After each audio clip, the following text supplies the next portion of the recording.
Something just changed in the Myrtle Beach real estate market, and if you're thinking about buying or selling this year, you need to know what happened in May. Because one part of the market is quietly getting stronger, while another is still flashing warning signs, and the difference could cost you thousands.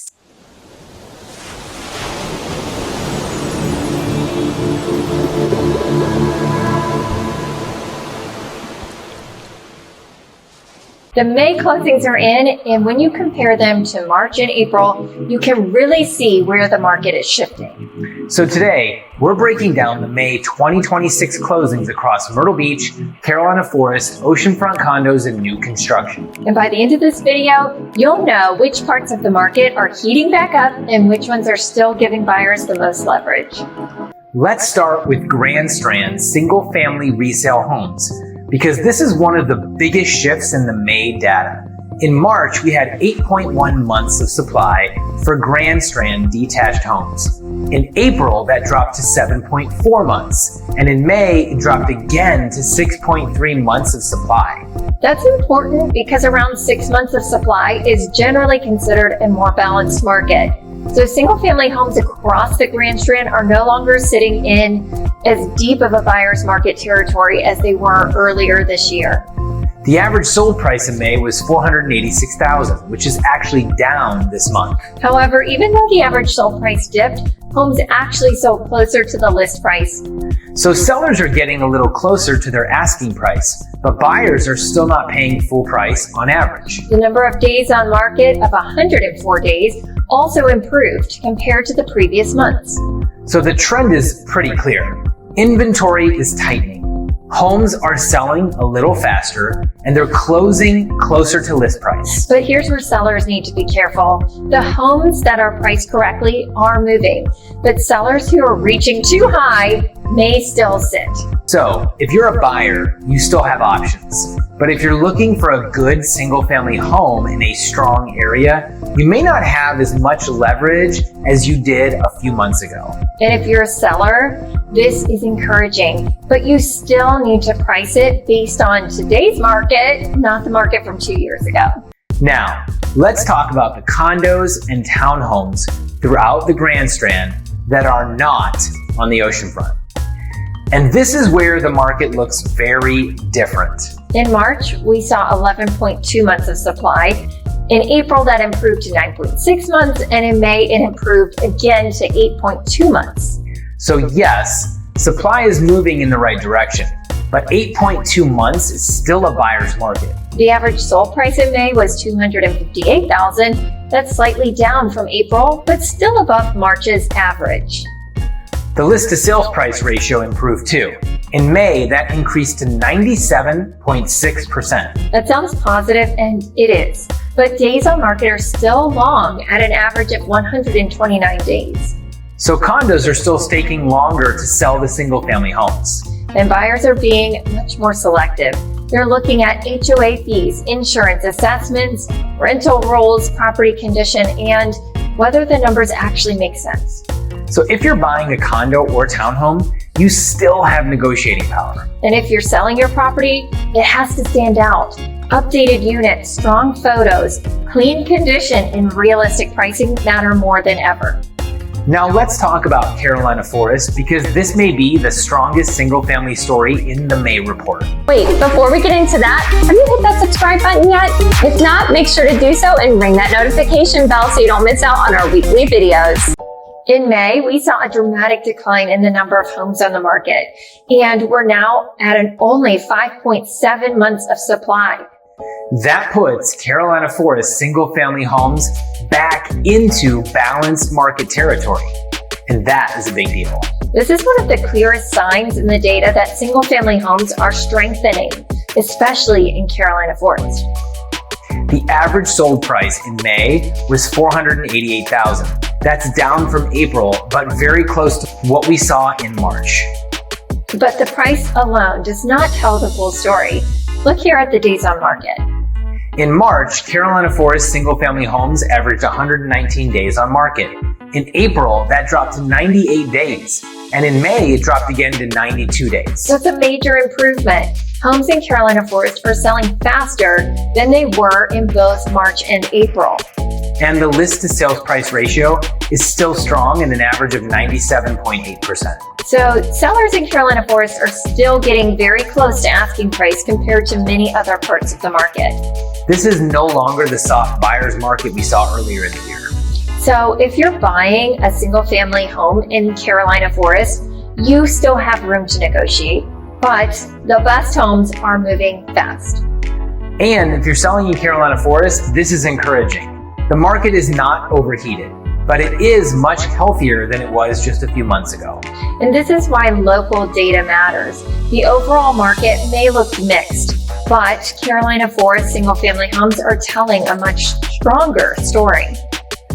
But Carolina Forest condos and townhomes are a different story. Yeah, this is where you really see the split between single-family homes and condos. In March, Carolina Forest condos and townhomes had 10.4 months of supply. In April, that improved to 9.3 months, and in May, it improved again to 8.4 months. So inventory is getting better, but 8.4 months of supply is still a buyer's market. The average sold price in May was $198,000. That's up from both April and March. So pricing improved and the list to sales price ratio improved too, coming back up to 96.8% in May.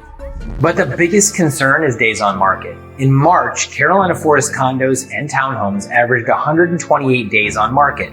In April, that increased to 135. And in May, it jumped to 160 days. That is a long time, and it tells us that even though some numbers improved, buyers are still moving slowly in this segment. So if you're buying a condo or townhome in Carolina Forest, you may still have leverage, especially if a property has been sitting for months. But if you're selling, this is not the same market as Carolina Forest single-family homes. You cannot just hear Carolina Forest is strong and assume that every property type is moving quickly. The single-family market is much healthier. The condo and townhome market still needs careful pricing and strong presentation. All right, now let's talk about the condos along the oceanfront because this still remains one of the softest parts of the Myrtle Beach market. In March, oceanfront condos had 12.3 months of supply. In April, that improved to 11 months, and in May, it improved again to 10.3 months. So inventory is coming down, that's good, but 10.3 months of supply is still a very, very strong buyer's market.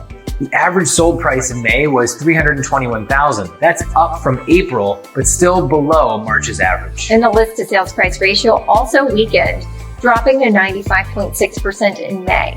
That means oceanfront condo sellers on average are accepting a larger discount from list price than the other property types we're talking about today. Days on market did improve, dropping to 126 days in May. So some oceanfront condos are moving, but with 1,484 active oceanfront condos and 10.3 months of supply, buyers still have a lot of choices. The average active list price in May was $315,000, while the average sold price was $321,000. So that tells us that buyers may be willing to pay for the right unit. But they're being very selective. HOA fees, insurance, special assessments, building condition, financing, rental history, and renovations all matter. If the numbers don't work, buyers are walking away. So if you're buying an oceanfront condo, this still may be one of the best negotiating environments we've seen in years. But if you're selling, you need to understand that buyers are cautious. You are competing against a lot of inventory, and your unit has to make sense both emotionally and financially. Finally, let's talk about new construction because this is another area where the data is shifting. In May, the average sold price for new construction came back down to $424,000. Pricing is moving around, but it has stayed in a pretty consistent range over the last several months. The list to sales price ratio has also stayed strong in May.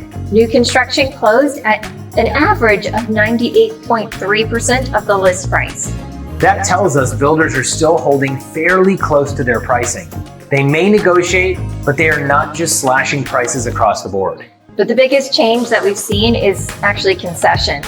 In March, about 40% of new construction buyers received concessions. But in May, less than 1/3 of buyers received concessions. That's a big shift. Builders are still giving incentives, but fewer buyers are getting them.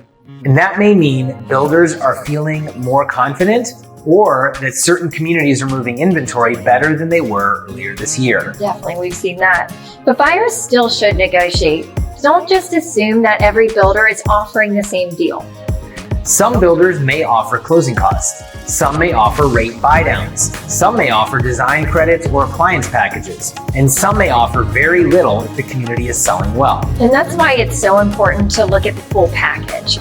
The price, the interest rate, the closing costs, the incentives, the lot premium, the upgrades, and the timeline. The best deal in new construction is not always the lowest price. It's the best overall value. So what's the biggest takeaway from May 2026 closings?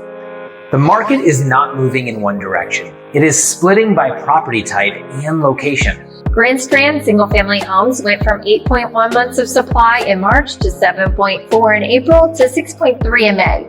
That is a major move towards balance. Carolina Forest single-family homes moved even faster. They went from 8.1 months of supply in March to 7.3 in April to just 5.7 months in May.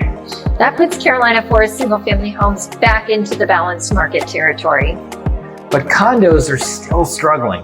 Grand Strand condos and townhomes are still at 8.2 months of supply. Carolina Forest condos and townhomes are still at 8.4 months. And Oceanfront condos are still at 10.3 months supply. So if you're a buyer, your strategy actually depends on what you're buying. If you're buying a single family home, especially in Carolina Forest, you may need to move more quickly on the right property. But if you're buying a condo, especially an oceanfront condo, or one that's been sitting for months, you may still have a lot of negotiating power. And if you're buying new construction, incentives are still out there, but less than 1/3 of buyers received concessions in May. So you need to know which builders are still negotiating and which ones are pulling back. For sellers, the message is just as important. If you own a single family home in a strong area, the market may be balanced, more balanced than you actually realize. But if you own a condo, pricing and presentation are everything. Buyers are not just looking at the list price anymore. They're looking at the total monthly costs, conditions, fees, assessments, and long-term value. The right strategy depends on the property. The right price depends on the data. And the right move depends on your goals. If you're thinking about buying, selling, building, investing, or moving to Myrtle Beach, Frank and I would love to help you understand what this market means for your specific situation. We work with buyers and sellers all across the Grand Strand, including Carolina Forest, Myrtle Beach, North Myrtle Beach, Conway, Surfside, Murrells Inlet, and everywhere in between. And if you're considering new construction, make sure you reach out before you walk into that model home. Builder incentives are changing, and less than 1/3 of buyers receive concessions in May. So it matters who you have helping you compare the full deal. Make sure you subscribe to our channel because we post weekly Myrtle Beach real estate updates, community tours, market reports, and new construction walkthroughs. And if you have any questions about your specific neighborhood, property type, or whether now is the right time to buy or sell real estate, drop them in the comments below. Thanks for watching, and we'll see you in the next video.